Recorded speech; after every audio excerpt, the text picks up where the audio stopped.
आज जो हम सवाल करने जा रहे हैं, जो मैंने आपको बताया भी था क्लास में कि हम 7.5 करेंगे और ये मैं आपको समझाऊंगी।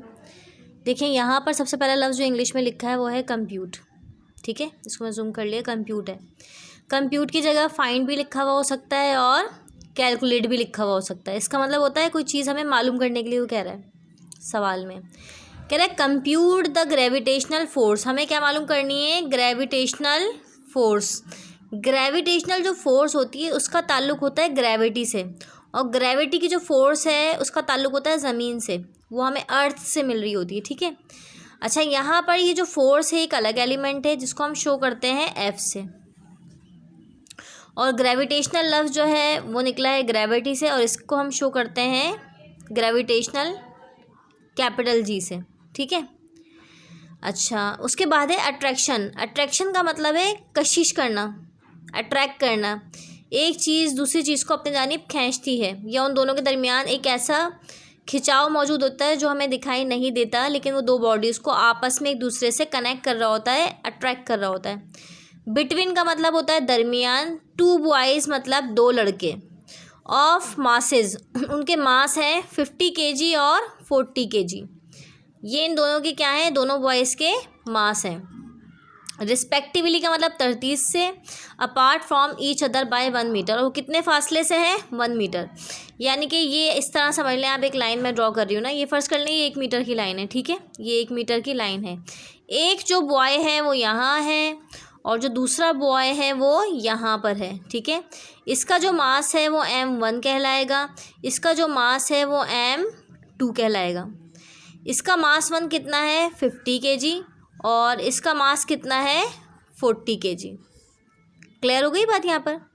अच्छा अब हम क्या करेंगे, सबसे पहले सॉल्यूशन की हेडिंग डालेंगे और फिर हमारा यहाँ पर गिवन डेटा बनाएंगे। गिवन डेटा से मुराद वो डेटा है या वो चीज़ें हैं जो हमें सवाल में दी हुई हैं। तो यहाँ पर हम देखेंगे सवाल में सबसे पहले हमें क्या दिया हुआ है? मास दिए हुए दो बॉयज़ के, यानी ये हमारा मास 1 है और ये हमारा मास 2 है। तो हमने ये डेटा में लिख लिया मास 1 और ये मास 2, जिसको हम नाम देंगे m1 और m2 का, 50 kg और फिर ये 40 kg। उसके बाद डिस्टेंस बिटवीन टू बॉयज़, दो जो बॉयज़ हैं उनके दरमियान जो डिस्टेंस है वो कितना है? 1 मीटर, जिसको हम किससे शो करेंगे? r से। उसके बाद ग्रेविटेशनल कांस्टेंट जो होती है उसका हमारा जो सिंबल है वो क्या है? Capital G। और ये ग्रेविटेशनल कांस्टेंट की जो ये वैल्यू है ये फिक्स्ड है, यहाँ से लेकर ये देखें पूरी वैल्यू है इसकी ग्रेविटेशनल कांस्टेंट की, या हम इसको शॉर्ट में ग्रेविटेशनल बोलते हैं। ये कैपिटल G से डिनोट करते हैं इसको, और इसकी जो वैल्यू है वो क्या है? 6.67। ये देखें मैं इसको जूम कर देती हूँ, ये कैपिटल G की वैल्यू है 6.67 मल्टीप्लाई 10 की पावर माइनस का 11। उसके बाद ये है हमारा नैनोमीटर स्क्वायर स्लैश kg²। उसके बाद देखिए हमें रिक्वायर्ड डेटा में, रिक्वायर्ड डेटा वो डेटा होता है जो हमें मालूम करना है। वो क्या मालूम करना है हमें? Force of gravitation. तो इसके आगे हमने क्या लिखा है? F, और इसके आगे हमारा आ गया क्वेश्चन मार्क। अब हम यहाँ पर क्या लिखेंगे? सबसे पहले फार्मूला लिखेंगे। हमारा फार्मूला क्या है? F इक्वल, ये G है ग्रेविटेशन का, मास 1 का m1, मास 2 का m2 डिवाइड बाय r²। ये हमारा फार्मूला है, और इस फार्मूले के मुताबिक हम क्या करेंगे? क्वेश्चन को सॉल्व करेंगे।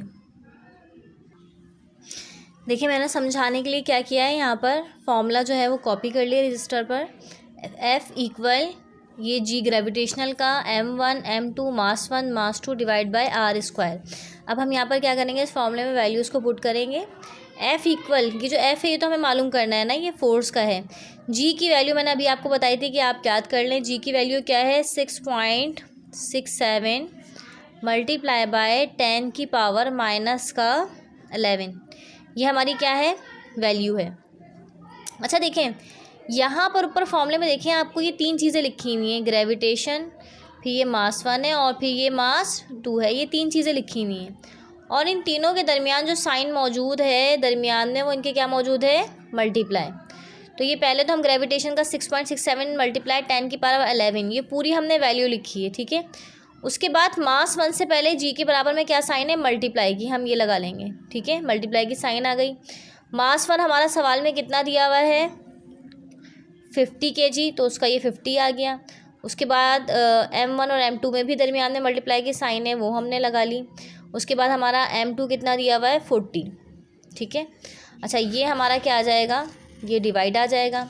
उसके बाद R जो हमें दिया हुआ है वो हमारा दिया हुआ था 1, सवाल में क्या दिया हुआ था हमारा R 1, और उसके ऊपर हमारा क्या दिया हुआ था, फॉर्मूले में देखें स्क्वायर है, ऊपर देखें ये R है, R की जगह हमने 1 लिखा, फॉर्मूले में स्क्वायर था, हमने क्या करा यहाँ पर स्क्वायर लगा दिया। अच्छा, आगे हम क्या करेंगे, इस काम को ना थोड़ा सिंपल करेंगे। बुक में या वर्कबुक में चीज़ें सॉल्व हुई भी होती हैं, लेकिन जब हम उसको समझ रहे होते हैं रजिस्टर में, तो कुछ चीज़ें ऐसी होती हैं टीचर जो है वो उसको थोड़ा सिंप्लीफाई कर बता रहा होता है। तो देखिए, एक चीज़ मैं आपको सिंप्लीफाई करके बता रही हूँ कि जो माइनस की 10 की पावर माइनस का 11 है, एक अलग चीज़ है, इसको हम अलग ही लिख लेंगे। यहाँ पर मल्टीप्लाई 10 की पावर माइनस का 11, ये हमने अलग ही लिख लिया। जब हमने इसको यहाँ दरमियान से हटा लिया तो यहाँ पर ऊपर क्या बचा, सिर्फ 6.67 मल्टीप्लाई बाय 50 और मल्टीप्लाई बाय 40, और 1 जो है इसके ऊपर जब हम स्क्वायर लेंगे, तो स्क्वायर का मतलब मैंने पहले भी क्लासेस में बताया है कि स्क्वायर ये कहता है कि अंदर जो वैल्यू लिखी है उसको उसी से मल्टीप्लाई कर दो, यानी कि 1 1 ज़ा 1, तो हमारा यहाँ 1 का स्क्वायर लेंगे तो क्या आ जाएगा, हमारा 1 ही आ जाएगा, जो हमारा ऊपर 1 आया हुआ था, ठीक है। अच्छा, उसके बाद हमारा नेक्स्ट स्टेप क्या होगा, ये f इक्वल अपनी जगह पे रहेगा। ये 6.67 मल्टीप्लाई बाय 50 और 40, इन तीनों वैल्यूज़ को क्या करेंगे, हम आपस में मल्टीप्लाई कर देंगे। अब मल्टीप्लाई करने के लिए हम क्या करेंगे, कैलकुलेटर यूज़ करेंगे। कैलकुलेटर में हमने क्या किया, यहाँ पर सबसे पहले ऑन किया, इसको हमने ऑन करने के बाद हम लिखेंगे 6.67, उसके बाद ये मल्टीप्लाई का बटन प्रेस करेंगे, देन आ जाएगा 40 इक्वल, फिर इसको हम मल्टीप्लाई किससे करेंगे, आगे 40 दिया हुआ था,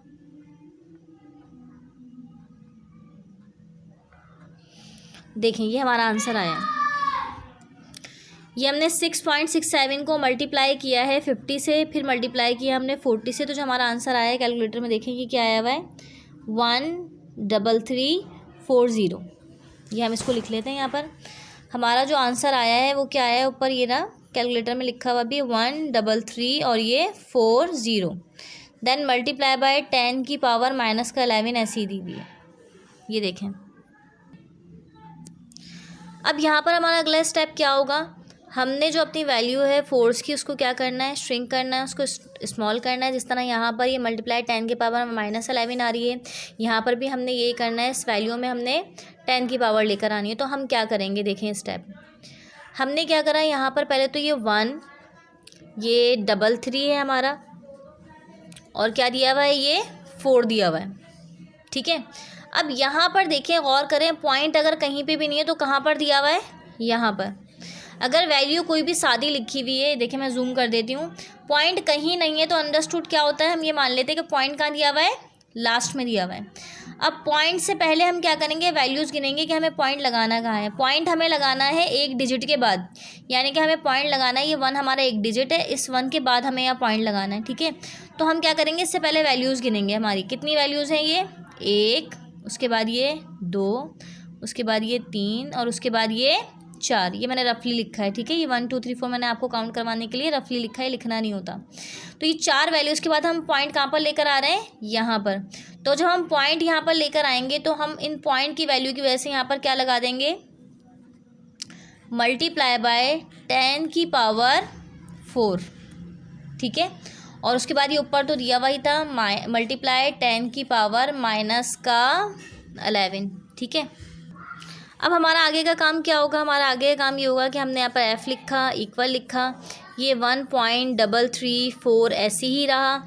यहाँ 10 और 10 कॉमन है, तो हम इसको कितनी बार लिख लेंगे, एक बार लिख लेंगे, 1 टाइम। ये हमने 1 टाइम लिख लिया यहाँ पर। ये हमारा माइनस का 11 है और ये हमारा क्या है, 4 है। तो देखिए यहाँ इसका कोई साइन नहीं है, तो अंडरस्टूड है क्या साइन है, प्लस की साइन है। प्लस माइनस माइनस, 11 में से 4 माइनस किया, क्या बचेगा, 7। क्या बचेगा, 7। और साइन किसकी आएगी, बड़े नंबर की। बड़ा नंबर कौन है इस वक्त, यहाँ पर 11 के साथ माइनस है, तो हम यहाँ पर भी क्या लिख देंगे, माइनस लिख देंगे। ये हमारा क्या हो जाएगा यहाँ पर आंसर। इसको देख लें, ये मैं थोड़ी देर के लिए वीडियो यहाँ पर स्टॉप कर देती हूँ। आप क्या करें, इसका स्क्रीनशॉट ले लें। इसके अलावा जहाँ से मैंने ये क्वेश्चन करवाया है बुक से, थोड़ी देर के लिए मैं वहाँ पे भी स्टॉप कर देती हूँ इसको। आप यहाँ से इसका भी स्क्रीनशॉट ले लें, स्टॉप करके ही देखें। ये रहे सवाल। ये थोड़ी देर के लिए वीडियो मैंने यहाँ रोकी, आप इसका स्क्रीनशॉट ले लें। ये मैंने आपको सॉल्व करवाया है, ठीक है, ये ना। अच्छा, यहाँ पर जो मैंने ये आंसर लेकर आई हूँ, ये जो है आंसर, पहले भी न्यूमेरिकल के क्वेश्चंस में मैंने आपको बताया है कि जब हम फोर्स की बात करते हैं तो फोर्स का जो यूनिट है वो क्या है, एन। तो यहाँ आंसर के साथ एन भी लगेगा, ठीक है। अब आपने क्या करना है, इसी क्वेश्चन को समझकर ये क्वेश्चन नंबर 7.6 आपने खुद करने की कोशिश करनी है। देखें ये लिखा हुआ है सवाल में, थोड़ी देर के लिए वीडियो यहाँ पे स्टॉप भी करती हूँ, ये रहा, ठीक है, ये रहा, ये मैंने वीडियो स्टॉप करी है यहाँ पर। अच्छा, अब आप यहाँ पर क्या करेंगे, कुछ नई चीज़ें आपको नज़र आ रही होंगी, मैं इसको थोड़ा समझाती हूँ। देखें यहाँ हमारे पहले भी मैंने आपको ये बात बताई है क्लासेस में कि हमारे पास जो फ़िज़िक्स में फॉर्मूले दिए हुए हैं वो किस में दिए हुए हैं, केजी में दिए हुए हैं, ठीक है। और अगर हमें कोई चीज़ ग्राम में दी जाती है तो उसे हमें क्या करना होता है, पहले केजी में कन्वर्ट करना होता है, फिर फॉर्मूले में रखकर हम सॉल्व करते हैं। देखें यहाँ पर 1 ग्राम दिया हुआ था तो हम इसको केजी में कन्वर्ट करेंगे। केजी में कन्वर्ट करने का फॉर्मूला क्या है, केजी में कन्वर्ट करने का फॉर्मूला ये, देखें सबसे इम्पॉर्टेंट बात यह है कि हमारे 1 केजी के अंदर दिए हुए होते हैं 1000 ग्राम। क्या दिए हुए होते हैं, 1000 ग्राम दिए हुए होते हैं। इसलिए हमने क्या करा, यहाँ पे 1 ग्राम को 1 को डिवाइड किया है 1000 से, 1000 से, तो यहाँ पर केजी में वैल्यू आ गई है ये वाली, ठीक है। उसके बाद हमारा क्या दिया हुआ है, 300 ग्राम दिया हुआ है, तो 300 को भी हमने केजी में कन्वर्ट करने के लिए क्या किया, 1000 से डिवाइड किया, तो हमारा क्या आ गया, 0.3 kg। अच्छा, उसके बाद हमने क्या करा, यहाँ पर हमने ये 5 सेंटीमीटर है हमारा ना, इसको हम मीटर में कन्वर्ट करेंगे। तो 5 सेंटीमीटर को हम मीटर में कन्वर्ट करने के लिए क्या करेंगे, देखें 1 मीटर में 100 सेंटीमीटर होते हैं। कितने होते हैं, 1 मीटर में 100 सेंटीमीटर होते हैं ना।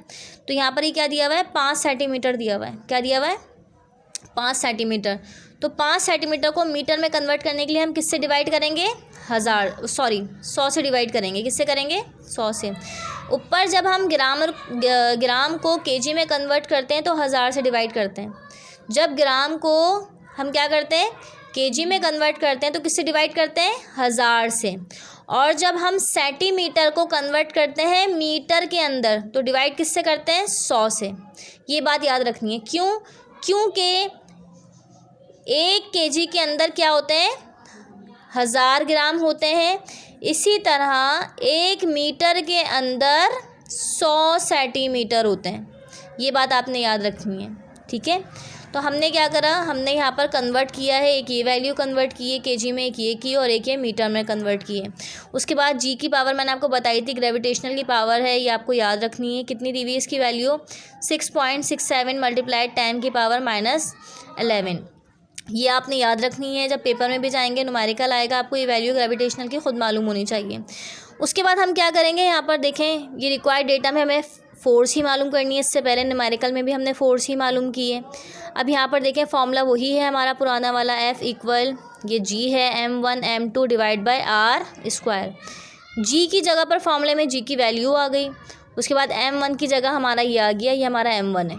ये हमारा क्या है, ये हमारा m1 है और ये हमारा क्या है, m2 है। तो m1 की जगह हमारा क्या आ गया यहाँ पर 0.001 और m2 की जगह क्या आ गया 0.3। और फॉर्मूले में हमारा यहाँ r दिया हुआ है। तो ऊपर देखें हमारा r जो था वो 5 सेंटीमीटर था, जिसे हमने मीटर में कन्वर्ट किया 0.05। तो देखें ये 0.05 आ गया, ये रहा 0.05। इसके ऊपर क्या लगा लिया है, स्क्वायर। बाकी यहाँ से लेकर आपको जो प्रोसेस है, यहाँ से लेकर यहाँ तक, ये वही जो अभी न्यूमेरिकल मैंने आपको करवाया है 7.5, बिल्कुल उसी की तरह है। इसे आप खुद करने के लिए ट्राई करें, ठीक है। और ये मैं थोड़ी के लिए वीडियो भी स्टॉप कर रही हूँ। सॉल्व करने के बाद आप आंसर यहाँ से मैच कर लीजिएगा, ठीक है। उसके बाद आप यहाँ पर आ जाइए, क्वेश्चन नंबर क्या दिया हुआ है, 7.7 आप बिल्कुल खुद कर सकते हैं, बहुत इजी है।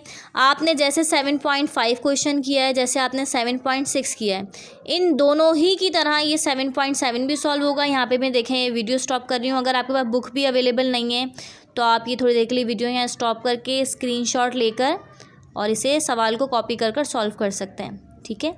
उसके बाद हमें ये पेज टर्न ओवर करते हैं। पेज टर्न करने के बाद देखें यहाँ पर एक और क्वेश्चन दिया हुआ है। देखें यहाँ पर भी हमें क्या करना है, फोर्स को मालूम करना है। मैंने वीडियो स्टॉप करी थोड़ी देर के लिए, आप इसका स्क्रीनशॉट ले लें। ये भी बिल्कुल सवाल को आप अंडरस्टैंड करिएगा, बिल्कुल इसी तरह है जैसे मैंने समझाया है, ठीक है, आप इस सवाल को कॉपी करके, बुक अवेलेबल नहीं है, यहीं से सॉल्व कर सकते हैं।